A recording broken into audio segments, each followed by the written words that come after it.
Hello students, welcome back to our channel speaking English language academy. And आज की इस class में हम जानेंगे कुछ अलग से वेज किसको आई एम सॉरी को कहने के। मतलब बेसिक तो फ्रेजेस हमें पता है कि हम आई एम सॉरी बोल देते हैं, बट आई एम सॉरी की जगह ही आप कुछ और वर्ड्स को यूज़ करके भी अपनी गलती को आप सुधार सकते हो। तो किस तरीके से कहेंगे उसको? सो यहाँ पर तो हमारे पास रिटर्न है बेसिक वेज टू से आई एम सॉरी, बट उसकी जगह हम आज कुछ और वर्ड्स को भी सीखेंगे। फॉर एग्जाम्पल यहाँ पर हम फ्रेज भी सीखेंगे, हिंदी मीनिंग एंड एग्जाम्पल भी सीखेंगे, और व्हेन टू यूज़ कि इसको यूज़ हमें कब और कहाँ पे करना है। अगर कोई छोटी मिस्टेक हुई है तो उसके लिए कुछ अलग फ्रेज होते हैं, कोई बहुत बड़ी मिस्टेक है उसके लिए आपको माफ़ी मांगनी है, तो उसके लिए हमें अलग फ्रेज का यूज़ करना होगा। For example what is the phrase I am sorry? Hindi meaning is मुझे माफ़ कीजिए। तो आई एम सॉरी का सिंपल सा एक हिंदी मीनिंग लिखा है, मुझे माफ़ कीजिए, ये इसका हिंदी मीनिंग है। When to use for general apology. तो जर्नल अपॉलॉजी के लिए आप यूज़ कर सकते हो किसको? The phrase I am sorry phrase को हम यूज़ कर सकते हैं। उसके बाद अगेन फ्रेज है सॉरी, जिसका हिंदी मतलब होता है अगेन माफ़ कीजिए। When to use quick and casual apology, जिससे आपने सिर्फ सॉरी बोला है। यहाँ पर क्या डिफरेंस है? ये है पूरा आई एम सॉरी, बट यहाँ पर क्या है? ओनली सॉरी, इसका मतलब है माफ़ कीजिए। आई एम सॉरी हो गया मुझे माफ़ कीजिए, और when to use for quick and casual apology. What is the phrase? Next phrase is I am really sorry. तो यहाँ पर I am sorry and I am really sorry Hindi मतलब होता है मैं सच में माफ़ी चाहता या फिर मैं सच में माफ़ी चाहती हूँ। When to use when you feel truly bad, जब आपको बहुत ही ज़्यादा ऐसा फील हो रहा है कि बस अब तो मुझे माफ़ी मांगनी है, अपनी जो गलती है मुझे उसको सुधारना है, तो उसके लिए आई एम रियली सॉरी कुछ इस तरीके से आपको फ्रेजेस को यूज़ करना है। आई एम सो सॉरी, यहाँ पर अगेन एक डिफरेंट वर्ड है आई एम सो सॉरी, जिसका हिंदी मतलब होता है मुझे बहुत अफसोस है। आई एम सो सॉरी, मुझे बहुत अफसोस है। कब इसे यूज़ करना है? फॉर बिगर और इमोशनल अपॉलॉजीज के लिए इसको आप यूज़ कर सकते हो। जब बहुत ही कुछ बड़ा आपने कर दिया तब, और कुछ इमोशनल जगह पर आप किसी को जैसे इमोशनली बोलना है तो आई एम सो सॉरी। तो इस तरीके से आप इन फ्रेजेस का यूज़ कर सकते हैं। तो ये हमने फ्रेज देख लिया अभी कि कौन कौन से फ्रेजेस हमने यहाँ पे देखे। First is I am sorry, second one is sorry, third one is I am really sorry and the fourth one is I am so sorry. तो ये तो हमने यहाँ पर देखे 4 इसके बेसिक फ्रेजेस। अब इसके बाद हम आते हैं यहाँ पर जो कि है नेक्स्ट पर आएंगे। तो नेक्स्ट हमें मिलेगा कैजुअल और फ्रेंडली सिचुएशंस में आप किस तरीके से सॉरी की जगह कोई और फ्रेज का यूज़ करके आप अपनी गलती को सुधार सकते हो। Phrase is my bad. First phrase is my bad. My bad का हिंदी में मतलब होता है मेरी गलती थी। और कब इसको यूज़ कर सकते हो आप? For informal, for small mistakes, मतलब इनफॉर्मल और स्मॉल मिस्टेक्स के लिए हम इसको यूज़ कर सकते हैं। कौन से फ्रेज को? माई बैड फ्रेज को। इनफॉर्मल, अब यहाँ पर इनफॉर्मल हो गया, और एक होता है हमारे पास फॉर्मल। तो फॉर्मल हमारा यूज़ होता है फॉर प्रोफेशनल जगह पर, जैसे आपके टीचर्स हो गए, आपके जो ऑफिस में कोलीग्स हो गए, वो सारे हमारे फॉर्मल प्लेसेस पर आ जाएंगे। एंड इनफॉर्मल में हमारे आएंगे सारे ही फ्रेंड्स और हमारे कजन्स, ब्रदर्स, सिस्टर्स। तो उनके साथ आप इस वाले फ्रेज को यूज़ कर सकते हो, माई बैड फ्रेज को। Second one is oops sorry. तो अगेन इसका मतलब है अरे माफ कीजिए। लाइट और एक्सीडेंटल मिस्टेक्स के लिए आप इसको लगा सकते हो। सॉरी अबाउट दैट, उसके लिए माफ कीजिए।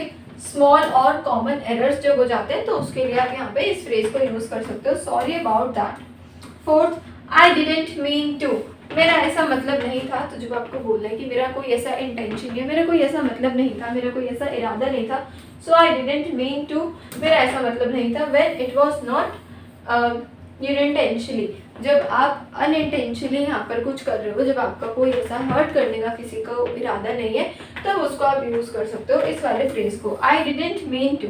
सो इस वाले स्लाइड में हमने कितने फ्रेजेस कवर किए? We have covered the 5 phrases, my bad, oops sorry, sorry about that and I didn't mean to।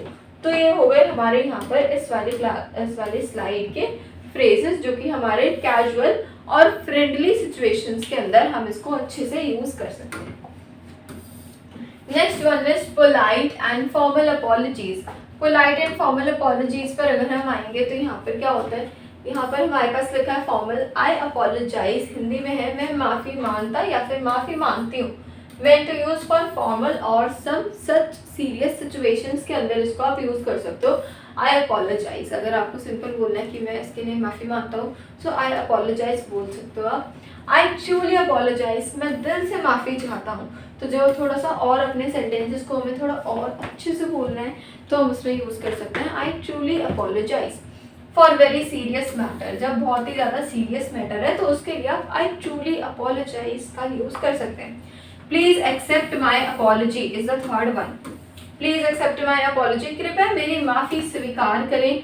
Very polite written और स्पोकन, तो इसको आप रिटन में भी लिख सकते हैं, लाइक अगर आप किसी को लेटर वगैरह लिख रहे हैं और उसमें आपको कुछ ऐसा लिखना है, so you can write in your letters too, and Hindi meaning is there, and when to use in very polite matters and in very polite matters, written और स्पोकन में भी इसका हम यूज़ कर सकते हैं।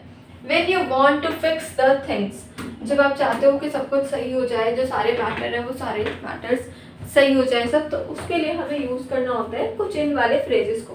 For example, let me make it right, मुझे सुधार करने दीजिए, इसमें मुझे अपने ओपिनियंस को बोलने दीजिए। You want to correct your mistakes, जब आप मिस्टेक्स को करेक्ट करना चाह रहे हैं तो आप यहाँ पे बोल सकते हैं let me make it right. It won't happen again, ऐसा दोबारा नहीं होगा, जब आपको ये बोलना है कि सॉरी ये दोबारा ऐसे गलती नहीं होगी या दोबारा से रिपीट नहीं होगा, तो उसमें आप बोल सकते हो it won't happen again. It won't happen again, ऐसा दोबारा नहीं होगा। You promise not to repeat, जब आप क्या कर रहे हो, आप प्रॉमिस दे रहे हो, आप आश्वासन दे रहे हो, आप उसको विश्वास दिला रहे हो कि अब ऐसा दोबारा गलती नहीं होगी, तो उसके लिए it won't happen today. I will be more careful next time, तो आपने सॉरी की जगह इसको भी बोल सकते हो I will be more careful next time, कि अगली बार से मैं थोड़ा ज़्यादा ध्यान रखूँगा, अगली बार मैं ध्यान रखूँगा। Shows the responsibility, it shows you a responsible person और रिस्पॉन्सिबल गर्ल, तो ये हमें दिखाएगा कि अगली बार से आप ऐसा नहीं करोगे, तो क्या लिख सकते हैं हम, I will be more careful next time, मैं अगली बार से थोड़ा सा और केयरफुल रहूँगा।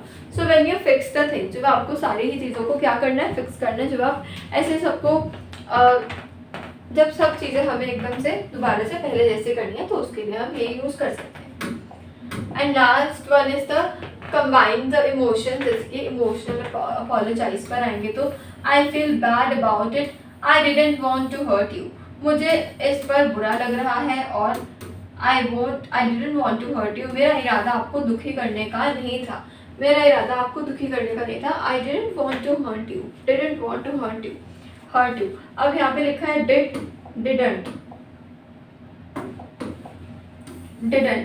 अब डिडंट किससे मिलकर बना है, डिडंट किससे मिलकर बना है, did plus not. Did plus not को हमने क्या बना दिया, हमने इसको बना दिया didn't. I didn't want to hurt you, मेरा इरादा आपको दुखी करने का नहीं था। तो इस तरीके से हमारे पास आ गए ये कुछ इमोशंस वाले, तो आप इन इमोशंस वाले फ्रेजेस को भी यूज़ कर कर अपनी गलती को आप सुधार सकते हो सॉरी बोलकर। Next one is the very polite and emotional apologize पर आते हैं। तो यहाँ पे phrase is the I am deeply sorry, I regret what I did, I deeply sorry, I regret what I did, मुझे बहुत ही ज़्यादा पछतावा है, मुझे बहुत ही ज़्यादा अफसोस है मैंने जो भी अभी काम किया। I feel terrible about it, I never mean to hurt you, मेरा ऐसा मतलब नहीं था तुम्हें चोट पहुंचाने का, तुम्हें दुखी करने का। आई एम डीपली सॉरी, मैं बहुत गहराई से माफ़ी मांगना चाहता या फिर चाहती हूँ, मैं बहुत गहराई से माफ़ी मांगती हूँ तुमसे। So I am deeply sorry. For serious mistakes में आप इसको यूज़ कर सकते हो। I regret what I did, मुझे अपनी गलती पर अफसोस है, मुझे अपनी गलती पर बहुत पछतावा। I regret about it when you want to show regret, जब आप अपना रिग्रेट दिखाना चाहते हो। I feel terrible about it, मुझे इसके लिए बहुत बुरा लग रहा है। टेरिबल मतलब बहुत ज़्यादा बुरा, आपको गंदा फील हो रहा है, बुरा फील हो रहा है, तो I am very terrible about it. To show strong emotion, जब आप स्ट्रॉन्ग इमोशन को दिखाना चाहते हो। I never mean to hurt you, मेरा इरादा आपको दुखी करने का, आपको चोट पहुंचाने का, आपको ठेस पहुंचाने का बिल्कुल भी नहीं था। टू अपोलोजाइज इमोशनली, जो इमोशनली अपोलोजाइज, इमोशनली आपको माफ़ी मांगनी है, सॉरी बोल रहे हैं, तब आप इस वाले फ्रेज का यूज़ अच्छे से कर सकते हैं। तो अगेन इस स्लाइड में we have covered the 4 phrases for sorry, for small और डेली मिस्टेक। अब जो हमारे पास छोटी छोटी रोज की लाइफ में, डेली लाइफ में मिस्टेक्स होती रहती हैं, वो हो गई जैसे कि sorry my mistake, sorry my mistake, sorry about the confusion, ये जो कन्फ्यूजन हुई है इसके लिए just sorry, sorry for the delay, delay के लिए जो आगे बढ़ गया है काम, डिले के लिए sorry, sorry I forget, sorry मैं भूल गया।